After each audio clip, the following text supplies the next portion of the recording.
మంచి పని చేసే నాయకులకు ప్రజల మద్దతు ఎల్లప్పుడూ ఉంటుంది. జనం కోసం పనిచేసే నాయకుల పర్యటనలో అది స్పష్టంగా కనిపిస్తోంది. అదే వైఎస్ జగన్ పర్యటనలోనూ ప్రతిఫలిస్తోంది. ఆయన ఇంట్లో నుంచి బయటకు వచ్చి జనంలోకి వచ్చారంటే అన్ని వర్గాల ప్రజలు పోటెత్తున్నారు. ప్రజల కోసం చిత్తశుద్ధితో పనిచేసే నేత వెంటే ఉంటామని చాటి చెబుతున్నారు. మొన్న గుంటూరులో, నేడు ఇబ్రహీంపట్నంలో జంగిల్ రాజ్ అరాచకాలను ప్రశ్నించడానికి, ప్రభుత్వ అసమర్థతను ఎండగట్టడానికి మాజీ ముఖ్యమంత్రి వైఎస్ జగన్మోహన్ రెడ్డి చేసిన పర్యటనల్లో అన్ని వర్గాల ప్రజలు పోటెత్తారు. ప్లేస్ ఏదైనా, సందర్భం ఏదైనా సరే జగన్కు స్వాగతం పలకడానికి ఆయా ప్రాంతాల ప్రజలు అపరిమితమైన ఉత్సాహం చూపుతూ ఉంటారు. రాజకీయాల్లోకి వచ్చినప్పటి నుంచి పదవి ఉన్నా లేకపోయినా, పార్టీ అధికారంలో ఉన్నా లేకపోయినా జగన్ బాట జనం బాటే, జనం మాటే ఆయనకు శిరోధార్యం. ప్రజలతో మమేకం కావడం ద్వారా జగన్ సంపాదించుకున్న అభిమానం, ప్రేమ, ఆప్యాయతలే ఆయనకు అన్ని వర్గాల ప్రజల్లో ఉన్న అపురూపమైన ఆదరణకు కారణమని ఇప్పటికే పలు సందర్భాల్లో విశ్లేషకులు అభిప్రాయపడ్డారు. మాట ఇవ్వడం, దానికి కట్టుబడి ఉండటం, హామీలను నెరవేర్చడానికి ఎందాకైనా అనే తెగించే తత్వం వైఎస్ జగన్మోహన్ రెడ్డి స్వంతం. అదే ఆయన పట్ల ప్రజల్లో క్రేజ్ను పెంచుతున్న అంశం. అందుకే జనం ఇలా జగన్ వెంట నిలిచారు.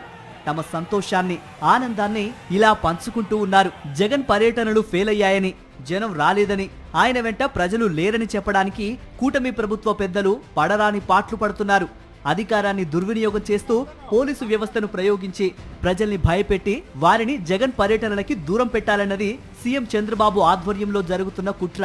ఇబ్రహీంపట్నం పర్యటనలో కూడా అదే కుట్రకు పాల్పడ్డారు.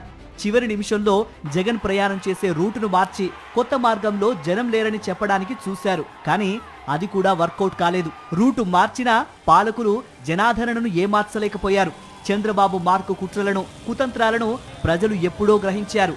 ప్రభుత్వం పెట్టే ఆంక్షలను, బారికేడ్లను దాటుకొని జగన్ పర్యటనలకు వెల్లువలా వచ్చేశారు.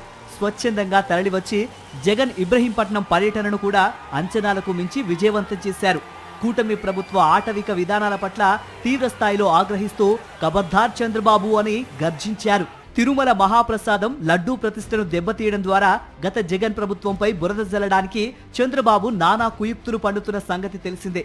ఆ కుయుక్తులను, కుట్రలను, ఎల్లో మీడియా విషపూరిత విధానాలను గట్టిగా ప్రశ్నిస్తున్న నేతల్లో మాజీ మంత్రి జోగి రమేష్ ఒకరు. సూటిగా, సుత్తి లేకుండా స్పష్టంగా అధికార టీడీపీ నేతల దౌర్జన్యాలను నిలదీస్తూ ఉండడంతో చంద్రబాబు, ఆయన కుమారుడు లోకేష్ భరించలేకపోయారు. ఫలితంగా మాజీ మంత్రి జోగి రమేష్ నివాసంపై దాడికి పాల్పడ్డాయి పచ్చ మూకలు. ఏకంగా పెట్రోల్ బాంబులను విసిరేసి ఆయన గృహానికి నిప్పు పెట్టారు. ఈ నేపథ్యంలో మాజీ మంత్రి జోగి రమేష్ కుటుంబాన్ని పరామర్శించి ఎవరూ భయపడవద్దని, పార్టీ అండగా ఉంటుందని భరోసా ఇచ్చారు మాజీ ముఖ్యమంత్రి, వైఎస్ఆర్సీపీ అధినేత వైఎస్ జగన్మోహన్ రెడ్డి.